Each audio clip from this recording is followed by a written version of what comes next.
Listen, I know Thanksgiving is over. Yes, but why do you have to not have pumpkin pie again? Exactly, It's like again and again. It's this injustice in the culinary world that pumpkin pie is Thanksgiving and no other time, right? It's I true. didn't even have it for Thanksgiving. I had apple. Oh no. Okay, see, I like the apple pie. Oh, so do I. Nothing against but apple. I will eat both. I have no problem with that. Yeah. This is a sky-high pumpkin pie Yes. because, as you can see from the cover of the magazine, it's like, you know, the height of our heads. Yes, it's very big. It's a tall so it's pie.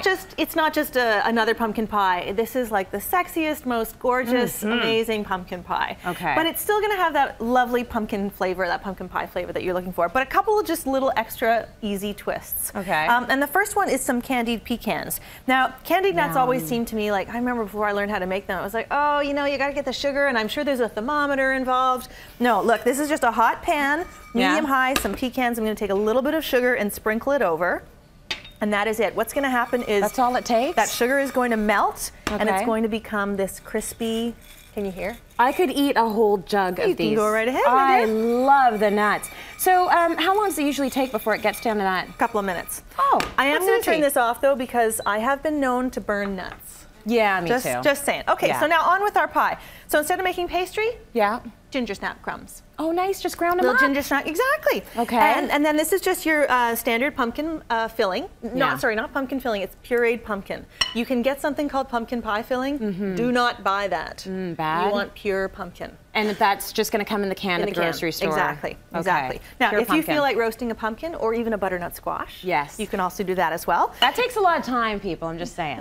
Open the can. You can buy it in the can. Exactly. So makes it a little easier. These are your traditional additions: some brown sugar, cinnamon, cloves, nutmeg, salt. And then to mix it up, we used coconut milk. Oh, nice. Yeah, now if you don't have coconut milk, or you want to, you know what, you don't feel like opening a can, or it's a holiday and you can't get to the store, you can just use cream or evaporated milk. You just want some kind of nice, lovely dairy. You could probably, I'm going to say this out loud, use soy milk.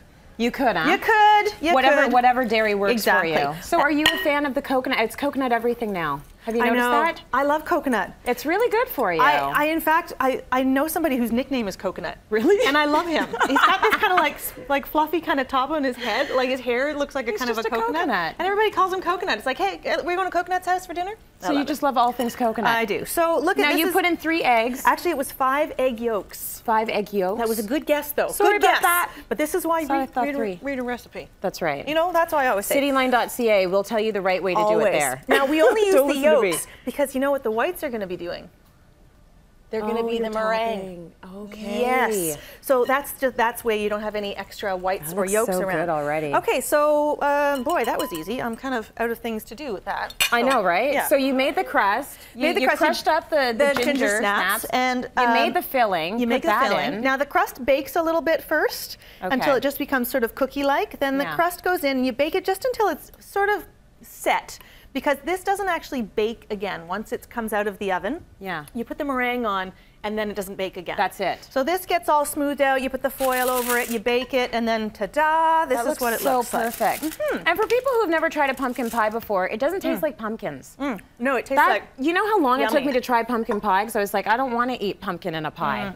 That's not what I'm going for. No, but it's nice and sweet. It's the spices that you're after. It's good. Now, the meringue. Okay, I'm not going to turn the mixer on because it's going to be noisy. Right. But meringue, so you just take your egg whites and a little bit of cream of tartar, and you just melt a little bit of sugar with water. Okay. And you pour it in while you've got your mixer on, which I don't want to do because it'll get stuff all over you, and that's not pretty. Just pretend. And so then what you have is this. See how glossy that is? It's right. absolutely glossy, but this is cooked meringue. Okay. So it doesn't taste like a lemon meringue pie meringue.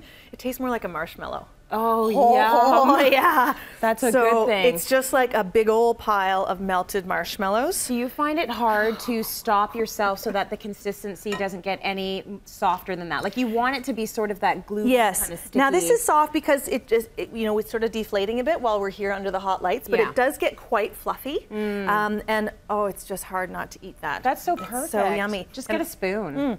So good.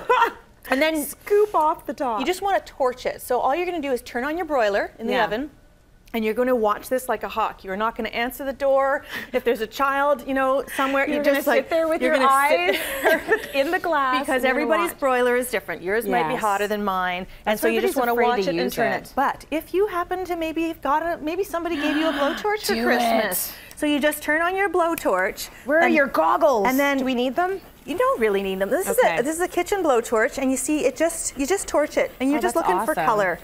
These are so fun. Now, if you have a real size blowtorch, or you've got a man in the house who decides he wants to help out with the cooking, okay, don't let him burn it like that. Yeah, don't do that. But that's okay. We just wanted a little bit of color. You just want a little bit of color, and then it also has that marshmallow taste, like it's been in a campfire. And to end it all off, you put some of your candied pecans on. That is gorgeous. Look at that pie. Let's go to break. We've got more coming up. Stay with us. Chatelaine Edition, City Line. Look at that. I want to try that. Okay, well,